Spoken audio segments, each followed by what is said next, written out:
Iba't ibang klase ng babae kung mag-aasawa ka.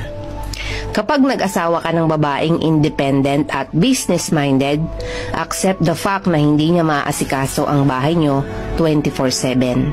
Kapag gusto mo naman sa babae ay inaasikaso ka full-time, accept the fact na hindi siya kumikita ng sarili niyang pera at may time na mapapabayaan ang kanyang sarili, kakaintindi sa'yo at sa anak nyo. Kapag gusto mo ng babaeng makinis, maputi, at chicks na chicks, accept the fact na kapag inasawa mo yan, kailangan mong sagutin ang lahat ng expenses niya sa beauty products to maintain her beauty.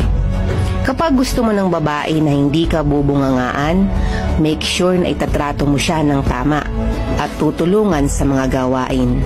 Kapag gusto mo sa babae na supportive siya sa'yo at hindi pinaghihigpitan, make sure na alam mo ang limit para magkaroon siya ng mas malaking tiwala sa'yo. Remember, a woman is a reflection of how you treat her.